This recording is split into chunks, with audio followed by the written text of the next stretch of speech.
কোরআনকে বুঝে পড়লে সকল কিছুই যাবে জানা, জীবনের সব কাজের অর্থ পেতে কোরআন করো গবেষণা।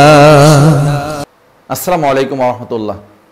ইন্নাল হামদুলিল্লাহ ওয়াসসালাতু ওয়াসসালামু আলা রাসূলিল্লাহ ওয়া বা'দ। সুপ্রিয় দর্শক শ্রোতা, দূরে এবং কাছে, দেশ প্রবাসে যে যেখান থেকে আমাদের আজকের অনুষ্ঠান দেখছেন সকলকে স্বাগত জানাচ্ছি। আমরা অত্যন্ত গুরুত্বপূর্ণ একটি বিষয় নিয়ে এবং সেন্সিটিভ ব্যাপারটি এবং যে বিষয় নিয়ে সহজেই মানুষ কথা বলতে চায় না, বিশেষ করে আলেমরা এই ব্যাপারে খুব বেশি কথা বলেন ময়দানে, বিষয়টা এরকম নয়, যেহেতু বিষয়টা অত্যন্ত স্পর্শকাতর। আমরা তেমনই একটি বিষয় নিয়ে আপনাদের সামনে আলোচনায় আনতেছি, সেটা হলো ঈমান থাকলেই জান্নাতে যাওয়া যাবে। এমন একটা চিন্তা চেতনা শুধু বাংলাদেশ নয়, গোটা পৃথিবীর মুসলমানেরা, অধিকাংশ মানুষ এরকম একটা চিন্তা চেতনা বহন করে এবং এই সম্বলিত অনেকগুলো হাদিসও আমরা হাদিসের কিতাবগুলো তো পাই, যদিও এর বিপরীতে অনেক হাদিসও রয়েছে এবং কোরআনের আয়াতও রয়েছে যেগুলো এইগুলোর সাথে অনেক সময় মিল পাওয়া যাচ্ছে না। সেই বিষয়গুলো নিয়ে আমরা আজকে আপনাদের সামনেই পরিষ্কারভাবে আলোচনা তুলে ধরতে চাই। আমি শুরুতেই আমাদের আলোচনা প্যানেলে যারা আছেন বিজ্ঞ আলেমদের সাথে আপনাদের পরিচয় করিয়ে আমরা এক এক করে পর্যায়ক্রমে আলোচনায় যাব। আমি শুরুতে আমার সর্বডানে বসে আছেন বিশিষ্ট আলেমের দিন, বিশিষ্ট কোরআন গবেষক হাফেজ মাওলানা মুফতি দেলোয়ার হোসেন ইউসুফি। আসসালামু আলাইকুম ওয়া রাহমাতুল্লাহি ওয়া বারাকাতুহু। আমার ডানে আরও একজন আলোচক আছেন, আমাদের প্যানেল আলোচক, আপনাদের অত্যন্ত পরিচিত জন, বিশিষ্ট মিডিয়া ব্যক্তিত্ব, লেখক এবং ইতিমধ্যেই তার কিতাব প্রকাশিত হয়েছে এবং অনেকগুলো কিতাব রয়েছে যেগুলো খুব অতি সত্বরই প্রকাশিত হবে আপনাদের সামনে, এবং তাফসিরের কিতাবও রয়েছে, কোরআনের বিভিন্ন হাকামুল কোরআন একটি বিষয় রয়েছে। আমাদের শ্রদ্ধাভাজন আলোচক বিশিষ্ট আলেমে দিন ডক্টর মাওলানা গোলাম মোর্শেদ সাহেব। আসসালামু আলাইকুম ওয়া রাহমাতুল্লাহি ওয়া বারাকাতুহু। সুপ্রিয় দর্শক শ্রোতা, এরপরে যে আমি আজকের প্যানেল আলোচনার সর্বশেষ আলোচক যিনি আছেন আমার বাম পাশে যিনি বসে আছেন, বিশিষ্ট মিডিয়া ব্যক্তিত্ব, ইসলামিক চিন্তাবিদ, গবেষক মোহাম্মদ মনিরুল ইসলাম। আসসালামু আলাইকুম ওয়া রাহমাতুল্লাহি ওয়া বারাকাতুহু। সুপ্রিয় দর্শক শ্রোতা, আমরা আমাদের প্যানেল আলোচকদের কাছ থেকে পর্যায়ক্রমে বিষয়টি সম্পর্কে জানব। শুরুতেই আমি জানতে চাই আমাদের আজকের প্যানেল আলোচক বিশিষ্ট গবেষক মোহাম্মদ মনিরুল ইসলাম সাহেবের কাছ থেকে যে বিষয়টি, সেটা পরিষ্কারভাবে জানতে চাই। জান্নাতে যেতে হলে মুমিনের ঈমান ও আমল উভয়টি থাকা জরুরি বা লাগবে। হাদিসের মাধ্যমে বিষয়টি আমি মহতারামের কাছ থেকে বুঝে নিতে চাইছি, যার মাধ্যমে আমার কাছে বিষয়টি পরিষ্কার এবং যারা আমাদের দর্শক শ্রোতা আছেন তারাও বিষয়টি পরিষ্কার হয়ে যাবে যে জান্নাতের যাওয়ার জন্য শুধু ঈমান নয়, বরং ঈমান ও আমল উভয়টি প্রয়োজন, এবং তা কেবলমাত্র হাদিসের দলিলের মাধ্যমে তিনি উপস্থাপন করবেন আমাদের সামনে। আলহামদুলিল্লাহ কাফা ওয়া সালামুন আলা ইবাদিহিল্লাযিনা ইসতাফা, আম্মা বাদ। সম্মানিত উপস্থিতি এবং যারা শুনছেন সকলকে আমার অন্তরের অন্তঃস্থল থেকে শুভেচ্ছা জানিয়ে আমাকে প্রদত্ত গুরুত্বপূর্ণ যে বিষয়, এ বিষয়ে আপনাদের সম্মুখে কয়েকটি হাদিসের আলোকে যে ঈমান শুধু নয় আমলও প্রয়োজন, বিষয়টি বোঝানোর চেষ্টা করব। আমা তৌফিক ইল্লা বিল্লাহ। প্রথমে একটি শুধুমাত্র কমন সেন্স অনুযায়ী কথা বলি, সেটা হলো আমার যদি পিপাসা লাগে, এটা আমার বিশ্বাস, পানি পানি করে চিৎকার দিই, এটা আমার মৌখিক স্বীকার, আর যখন আমি পানি খাবো সেটা আমার কাজ। তো পানি যদি না খাই তাহলে কি আমার পিপাসা নিবারণ হবে? কখনোই নিবারণ হবে না। আসলে আমাদের সমাজে বেশ কিছু হাদিস, আমি বলবো যে হাদিসগুলোর বিষয়ে ভিত্তিতে আমলের কথা অবশ্যই নিশ্চিত করা হয়েছে, কিন্তু অনেক সময় তো আমাদের ভুল ব্যাখ্যা বা অপব্যাখ্যার কারণে বিষয়গুলো থেকে আমরা বঞ্চিত থাকছি। জ্ঞানের অভাবে আমরা হয়তো আমল না করেই ভাবছি যে হয়তো আমি জান্নাতে চলে যাব। প্রথমে যে হাদিসটা আপনাদের সম্মুখে পেশ করতে চাই, সকলের কাছে খুবই পরিচিত হাদিস। মান রাআ মিনকুম মুনকারান ফালিয়ুগাইয়িরহু বিয়াদিহি ফাইল্লাম ইস্তাতি ফাবি লিসানিহি ফাইল্লাম ইস্তাতি ফাবি কলবিহি ওয়া যালিকা দাফুল ঈমান। আল্লাহ রাসূল হযরত মুহাম্মদ সাল্লাল্লাহু আলাইহি সাল্লাম এই হাদিসে সুস্পষ্টভাবে বলছেন যে কেউ যখন কোনো অন্যায় কাজ হতে দেখবে সে যেন হাত দিয়ে বাধা দেয়, যদি সে সক্ষম না হয় তাহলে সে যেন মুখের কথা দিয়ে বাধা দেয়, আর যদি তাতেও সে অক্ষম হয় তাহলে কমপক্ষে সে মনে মনে অনুশোচনা এবং সে অন্যায় প্রতিরোধের পরিকল্পনা নেয়। এটা হবে ঈমানের দুর্বলতম স্তর। তাহলে এখানে দেখা গেল যে দুটো আছে সরাসরি কাজের কথা, আর একটা হলো কাজের পরিকল্পনার কথা। অর্থাৎ ওজোরের কারণে কোনো মুমিন যদি আমল করতে না পারে সরাসরি শক্ত আমলটা, তাহলে তার একটা দুর্বলতম স্তরে হলেও চিন্তা করতে হয়, পরিকল্পনা করতে হয়, আমি এই কাজটি বাস্তবায়ন করব কোনো এক সময়, পরিকল্পনা করব, এটাও কিন্তু কাজ।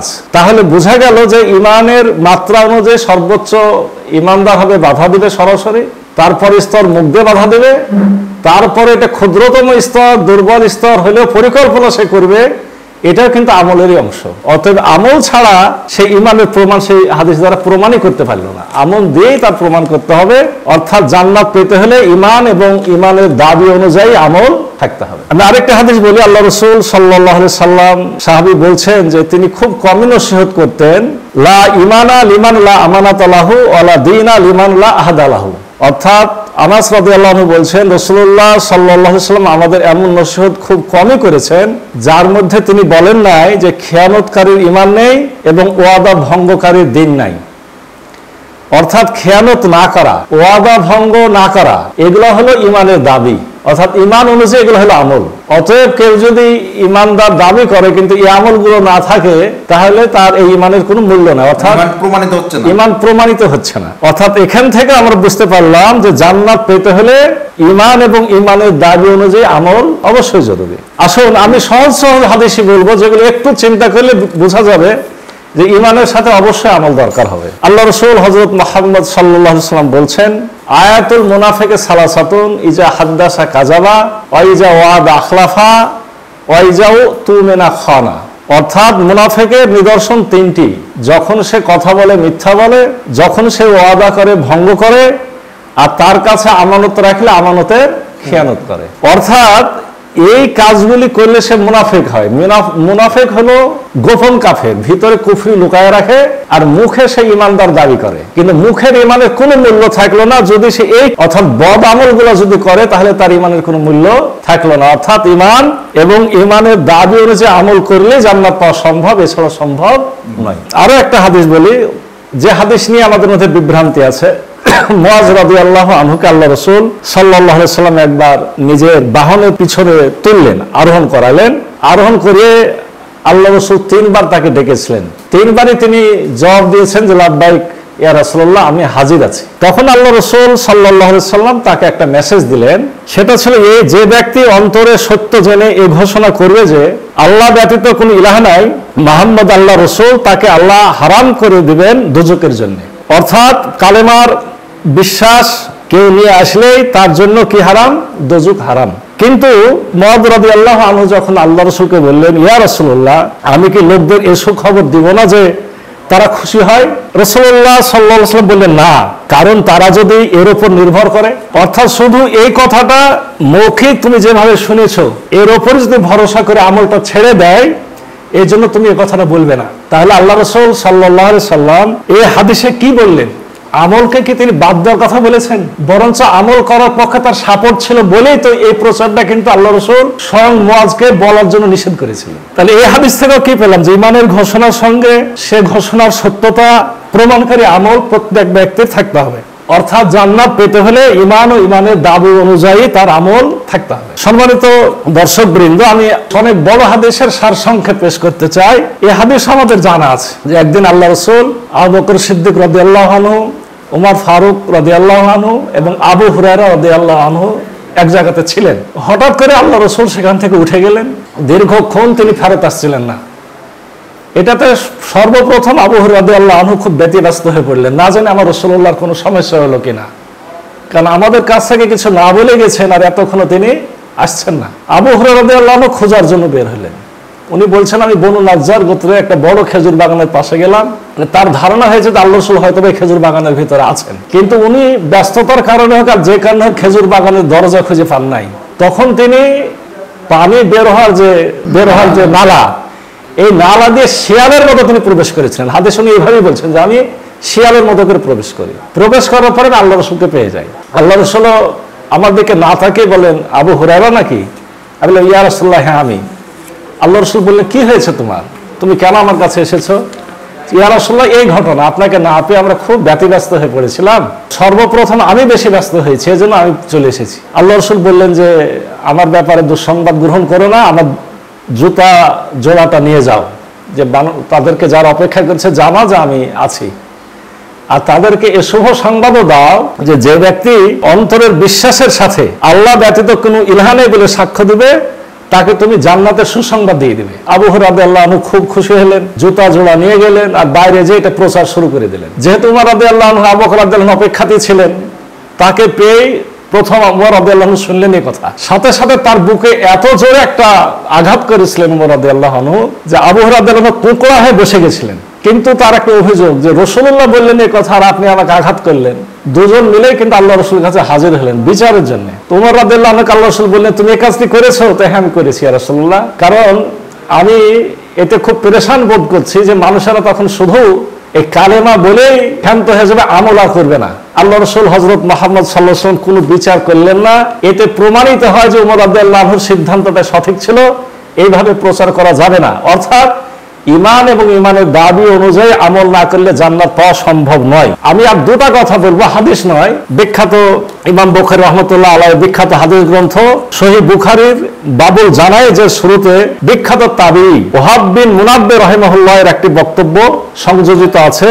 সেটা হলো ওহাব বিন মুনাব্বিহ রাহিমাহুল্লাহকে জিজ্ঞাসা করা হয়েছিল, আল্লাহ ব্যতীত কোনো ইলাহ নেই, এই কালেমা কি জান্নাতের কুঞ্জি নয়, মানে জান্নাতের চাবি নয়?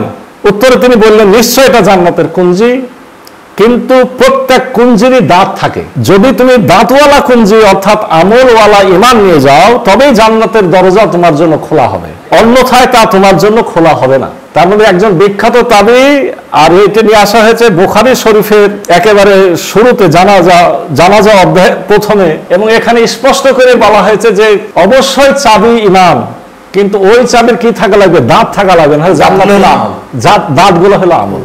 এই ব্যাপারে আমার সর্বশেষ কথা হলো, রাসূল সাল্লাল্লাহু আলাইহি সাল্লামের কাছে আপনার অনেকেই বলেছে, ইয়া রাসূলুল্লাহ আমার জন্য দোয়া করেন আমি যাতে জান্নাতে যাই। আল্লাহ রাসূল কি বলেছেন জানেন?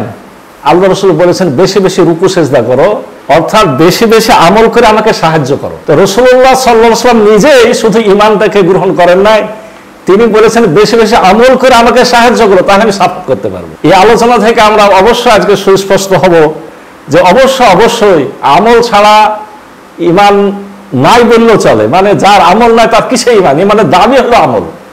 তাহলে আমাদেরকে অবশ্যই ঈমানের দাবি অনুযায়ী আমল করেই জান্নাতে যাওয়া যাবে, এছাড়া কোনো ব্যতিক্রম নাই। আশা করি আমি বিষয়টি সুস্পষ্ট করতে পেরেছি। আল্লাহ আমাদের সঠিক বুঝদান করুন, সকলে বলি আল্লাহুম্মা আমিন। সুপ্রিয় দর্শক শ্রোতা, আমরা আমাদের গবেষক মনিরুল ইসলাম সাহেবের কাছ থেকে জানতে পারলাম তিনি অনেকগুলো হাদিস, প্রায় 5 থেকে 7টি হাদিস আমাদের সামনে উদ্ধৃতি দিয়েছেন। বুখারী শরীফের জানাজা অধ্যায় থেকে আমাদের একজন প্রসিদ্ধ তাবীর বক্তব্য উদ্ধৃতি দিয়ে সুস্পষ্ট করেছেন আমাদের সামনে। যদিও ইতিপূর্বে আমরা কোরআনের আলোকেও জেনেছি যে শুধুমাত্র ঈমান নয়, বরং আল্লাহ তাআলার যে ঘোষণা, সেই ঘোষণা অনুযায়ী ঈমানের সাথে ঈমানের দাবি অনুযায়ী আমল ছাড়া শুধুমাত্র ঈমান তাকে জান্নাতে প্রবেশ করাতে পারবে না। ঈমান ও আমলই হলো মূলত জান্নাতের মূল চাবিকাঠি, এবং যা আমরা রাসূলুল্লাহ সাল্লামের বাণীর মাধ্যমেও বা ইসলামের শরিয়ার দ্বিতীয় যে উৎস হাদিসের মাধ্যমেও আমরা বিষয়টি প্রমাণ করেছি। আপনারা এ বিষয়ে আরও যদি আপনাদের মনে কোনো প্রশ্ন উদয় হয় বা কোনো পরামর্শ থাকে আমাদের কাছে, আপনারা আমাদের ভিডিওর যে কমেন্ট বক্স আছে সেখানে আপনারা কমেন্ট করে আমাদেরকে জানাবেন। আমরা পরবর্তী কোনো একটি অনুষ্ঠানে আপনাদের প্রশ্নগুলোর জবাব দেওয়ার চেষ্টা করব। আশা করি এমন একটি গুরুত্বপূর্ণ বিষয় কোরআন এবং সুন্নাহর আলোকে যে বক্তব্য আমাদের সামনে উপস্থাপিত হলো আমরা তা গ্রহণ করব, আমরা আমাদের আকলকে কাজে লাগাবো, আমাদের জ্ঞানকে আরও বিস্তৃত করব। আমরা যেন গদবাদা যে চিন্তা ধারণা লালন করতেছি তার আলোকে জীবনযাপন না করে ক্ষতিগ্রস্ত যেন এভাবে হয়ে না যায়। আমরা যেন সত্যিকার এই এলেমের যে সোয়া পেলাম আজকের এই আলোচনার মাধ্যমে আমরা তা যেন আমাদের ভিতরে চর্চা করি এবং সঠিক সিদ্ধান্তে আল্লাহ তাআলা যেন আমাদের পৌঁছানোর তৌফিক দান করেন। আমিন।